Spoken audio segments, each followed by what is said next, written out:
All right, so this is going to be me talking about episode 3 for Obi-Wan Kenobi on Disney Plus. I did a video of the first episode. There was some things that I liked, but I ultimately didn't like the show or where it was going. And I still don't. I had to review this episode, even though I didn't really plan on reviewing anything else in this show other than maybe at the end when it's all done, because there's something big that happens in this one, and it really it pissed me off. I'm not gonna lie, I don't like this at all, and this is probably gonna turn into at least a little bit of a rant. So, episode 2, they ran around like in some city. He saved Leia.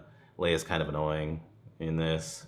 So there's that, but whatever. Kumail Nanjiani played some fake Jedi. Even though Jedi are being hunted down, he's faking, pretending to be a Jedi. Okay, whatever. And he hooks them up with somebody that's going to meet them, on this other planet once they get on this transport that he sets up. And I guess that's it. And I guess Reva's chasing after Obi-Wan, and she knows that Anakin is Darth Vader, and she's working underneath him directly. That's pretty much what you get. Oh, and she killed the Grand Inquisitor, which I guess in this episode nobody's going to investigate. I don't remember anybody even mentioning it really, but whatever. So it starts off, they're on this transport trying to get to this other planet to get away, and he's trying to talk to Qui-Gon Jinn, which makes sense because they did set that up in episode 3, and obviously it's never going to pay off in the original trilogy, so here you go. I guess at some point he's going to talk to Qui-Gon Jinn as like a Force ghost, I guess. I don't know. And they're on the transport, and Leia and him are talking. He fixes that little droid that's there to sell toys for her because it got broken. And once again, she's kind of bratty, and I don't really care for it. I've loved that character ever since I was a child, but apparently, Disney Star Wars doesn't really care about ruining established characters or anything like that, or established canon or anything, but whatever. So we get bunch of callbacks again to the prequels and things like that. You're just gonna have to expect that with this. You see Darth Vader, and the novelty is kind of worn off. For one, James Earl Jones is getting old. I think that was him, reprising his role again, and he's getting old. They gotta stop. With Lion King 2019 and the Star Wars stuff, it's like, just let that guy enjoy retirement until he's finally gone. He's way up there in age. And the novelty's gone. We've seen Disney's version, a newer version of Darth Vader from Rogue One, where they're doing all this crazy shit at the end. He's taking out all those rebels, which was way too much for me, but whatever. It was still an awesome, like, cool scene to see.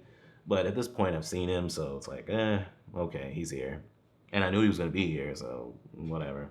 Reva and the other guy are, it's really just them arguing to see who could be who will be like Darth Vader's right hand, I guess. No, he wants me. Oh, so you're gonna take the credit and tell Darth Vader? It's like, I don't care.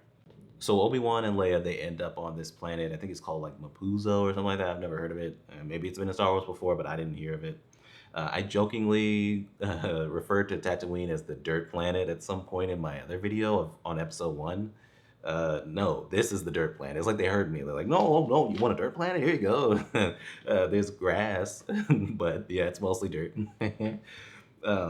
They're clearly on the run, but I guess they're going to hitchhike, and that was Leia's idea. Bad idea, but whatever. They get picked up by this other alien guy, this creature, and he's a complete Empire simp. Like, he's all for it. He's full on like kissing ass and licking boots when it comes to the stormtroopers when he picks them up, but whatever. I guess that was kind of funny. So they're sitting in this, this little thing. They're taking a ride with these stormtroopers. It's kind of tense. And then we have one of the dumbest moments in the entire show. You have any information about a Jedi? I would know one if I saw one. You haven't heard anything. Nothing. Are you sure he's even on this planet? They know what they're doing, Leia. They're clearly going by different names, but yet Obi-Wan or Ben, whatever, calls Leia in front of those stormtroopers. They're actively on the run. Like, I'll get more into the incompetence of Obi-Wan later, but like, that's just so stupid. So they drop off the stormtroopers. There's kind of a touching scene, admittedly, even though obviously continuity problems, but whatever, between Leia and Obi-Wan, where he's kind of remembering Padme, and she asked if he's like secretly her father, and she just didn't know, and he's like, I wish I was, but I'm not. Um, and obviously this is foreshadowing, pretty decent foreshadowing, because her actual father, that monster, is going to be in this episode later on. So it's decent, setup. Then Obi-Wan does something else stupid, where he's just casually talking about his past and his life as a Jedi, and he had a brother at some point. I didn't even know about that, but he got taken away from his family when he was really young. Somehow this is not seen as a problem when it comes to the Jedi, that they have to indoctrinate kids and take them away from their families. We're never going to address that, I guess. Anyway, whatever. The prequels really fucked the Jedi up. But he's talking about him being a Jedi. He actually says, when I was a Jedi, da da da. It's like, you're in this ride, you're taking this ride with this guy, you're hitchhiking with this guy, and he's clearly all for the Empire, right? Genocide is fine with him. So of course the guy's gonna hear you, and then he takes them to like some stormtrooper checkpoint. I guess the idea was that Obi-Wan talks low enough to where the guy doesn't hear him, but it's like, no, he clearly, of course he heard you. It's just so stupid. Ugh. So then you get him fighting these stormtroopers with really terrible choreography, and he's using a blaster because he can't use his lightsaber because he's out of practice after 10 years. He's not using the Force and things. He's just using a blaster and using hand-to-hand stuff, which isn't very good. And once again, the stormtroopers are completely incompetent and can't shoot. The stormtroopers, we learned this from Mandalorian. The stormtroopers can only shoot if you happen to be wearing Beskar armor. If you happen to be impervious to those bolts, all of a sudden they can shoot you. Like, oh my god. They become marksmen the minute you have literal plot armor on. So yeah, they get into this little argument, this little fight or whatever.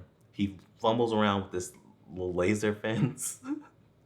And you get a shot of the fence from like overhead, and they could have just walked around. I was like, oh my god, this is just so bad. Like, wow, what are you guys doing? Like, yeah. Anyway, the incompetence of Disney Star Wars is insane to me. But they start to get away, and it felt like that scene where General Hux was like a spy out of nowhere in Rise of Skywalker, where he's like, I'm the spy, when he saves them from getting killed. It's kind of like, it kind of felt like that, where one of the Empire, I think she was wearing an officer's uniform, shoots the other stormtroopers before they could get Obi-Wan and Leia. And then she turns out to be like Harry Tubman or something for the Jedi. Like it's like the underground railroad where they sneak them out and things. I guess the fake Jedi was involved in that too, even though he seemed to only be in it for money. But whatever. They meet up with this person. This was the person they were supposed to meet up with that conveniently meets up with them at this point because she got held up. And then she's going to take them to another person that they're supposed to meet up with that's actually going to smuggle them, I guess, to Alderaan. It's a lot, but it's really just so that they have to stay in that area. We get some exposition and stuff about the Jedi Underground Railroad or whatever, and so that Darth Vader can show up. Because now the Inquisitors and Darth Vader, they know where Obi-Wan is, and Darth Vader's going there to get his revenge. Did I say Obi-Wan in episode 2, actually, he's just now finding out that Anakin's still alive and that he is, Darth Vader and all that. And that automatically didn't really make much sense. I was like, really? It's been 10 years and he didn't know about Darth Vader? It's like, I don't know. Was Darth Vader just not doing anything for 10 years? Or was Obi-Wan just that out of the loop while he was on Tatooine? I don't know. But that felt far-fetched to me. I feel like he should have found out almost immediately. Oh shit, Anakin survived that. Something that he shouldn't have survived, something that he should have definitely died from. So this is where the episode really truly lost me and pissed me off, and why I'm so upset at this point. So Darth Vader gets on the planet, and he's about to, go confront Obi-Wan. Obi-Wan senses him and starts buckling and falling down like a little bitch. And I was like, really? I mean, it's already that he's incompetent. He doesn't use the Force. He can't use a lightsaber. He's completely useless. It's enough that that's happening. right? Which doesn't feel in character. But it doesn't. For him to be this like scared or whatever of Darth Vader is like he was never like that in the prequels. You know, Ewan McGregor, right? He's playing young Obi-Wan. He's supposed to be a younger version of Ben Kenobi, who was kind of a badass even in his old age. Um, in the prequels and Revenge of the Sith, Obi-Wan was sad about it because Anakin was, obviously like family to him, and was his Padawan and all that. But he still did what he had to do, right? He still went to go talk to Padme. He still snuck on her ship, and he got there and he fought Anakin, right? He did what he had to do. He was dedicated, right? He fought him in every fucking room in that whole facility. He fought him on the table. The longest fucking fight, I guess, of all time. He fought him right over a river of lava like there was absolutely no heat. It's ridiculous. George Lucas threw subtlety right out the window with that. It has to be epic. But he did it. He went there and he did it.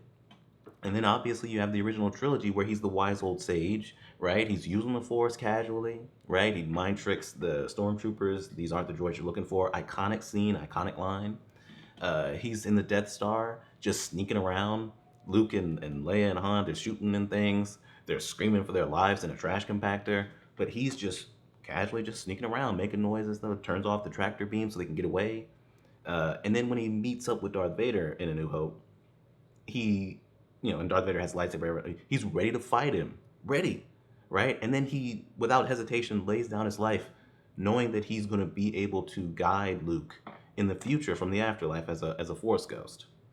Uh, all that to say, who the fuck is this character? Because he is neither of those. He's neither of those. He's not a badass at all. He seems like he's just a guy, right? He goes to fight Darth Vader. It's a terrible fucking fight. It's too dark, where you can only really truly see the lightsabers.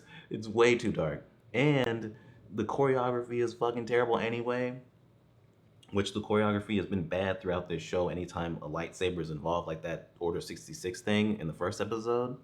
Um, but like he was so bad, it's so one-sided. He's just getting tossed around with the Force. Darth Vader's about to burn him alive to like make up for burning him on Mustafar. And it's like, who is this fucking schmuck? Who is he? Right? It's like you gave a random person a lightsaber. It's crazy. This doesn't feel like Obi-Wan at all. He lost all skill, all of it over that 10 years. That's ridiculous. It's ridiculous. I think Finn did better against Kylo Ren in Force Awakens. It's crazy. And he hadn't heard of the Force. He didn't even know the lightsaber. He barely knew the lightsaber was a weapon in that movie. But Obi-Wan, just after 10 years, he is just trash. I was like, I can't believe this. It don't work like that. You don't completely become trash after 10 years of not doing things, as a Jedi. You know how I know that? Because that didn't happen with Ben Kenobi in the original trilogy. He was still very competent. He was still able to do everything. As an elderly old man, he was still kind of a badass. And then also Yoda, he's still able to use the Force to lift up the X-Wing after he'd been sitting on a damn swamp all those years. It's like you don't just fall out of practice and just become a loser after just 10 years of rapid meat on a sand planet. It's trash. This version of Obi-Wan wouldn't even be able to train Luke, so what the fuck would he even be doing on Tatooine waiting to train him?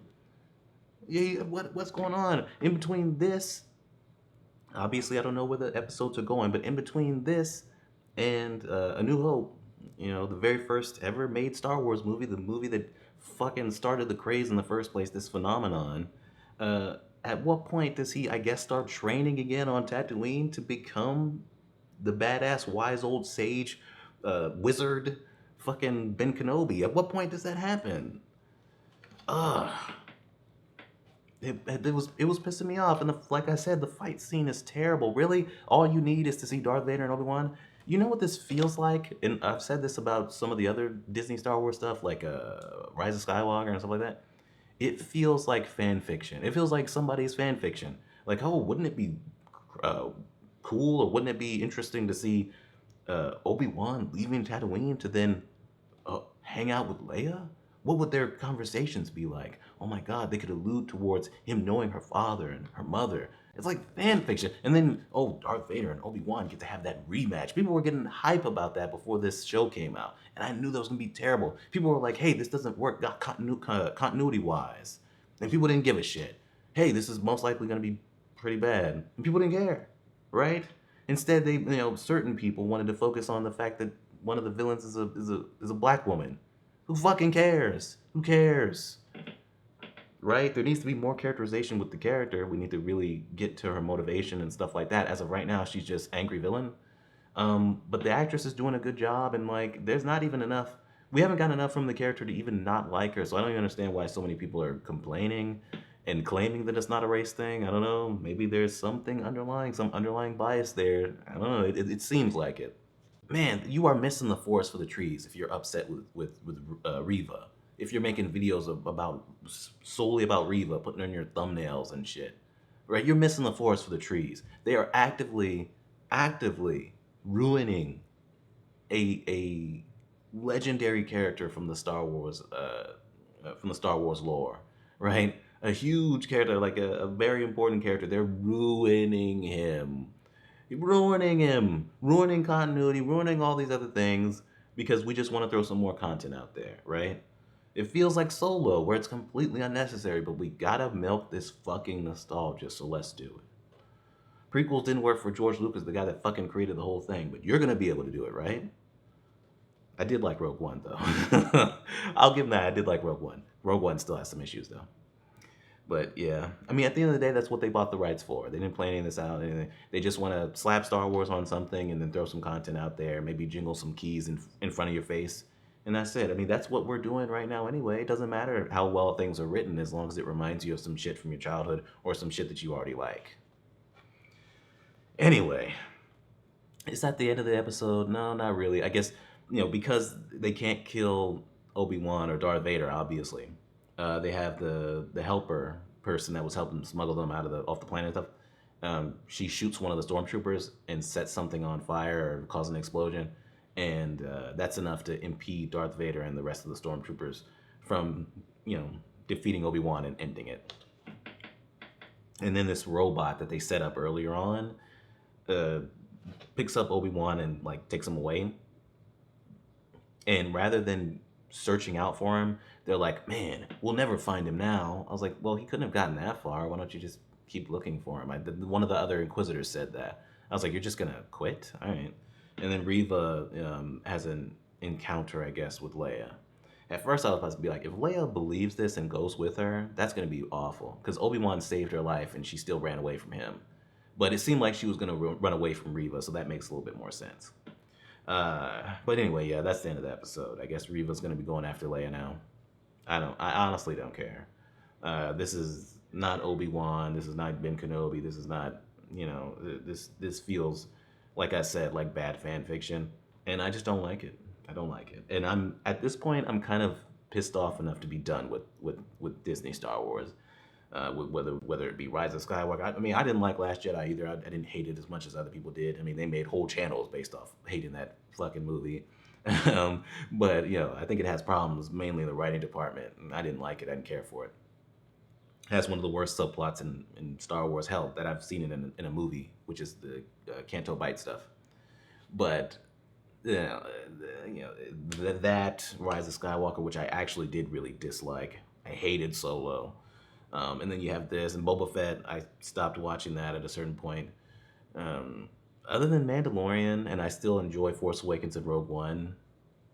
Other than that, it's like, I just don't care. I don't care, man. I think I actually am done. Every now and then I'll peek my head in to see what's going on, hoping for them to move the fuck on from Skywalkers and Solos and shit and just do new stories in the Star Wars, universe, which was kind of Mandalorian until it wasn't, when they had to involve Luke Skywalker and stuff and him training Grogu and all that other nonsense.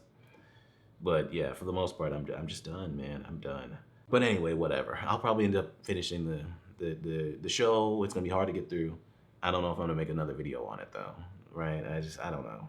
I don't know if I if I want to expend my energy to that level with this garbage. Anyway, that's Obi-Wan Kenobi episode 3. I hated it. And yeah, we're done.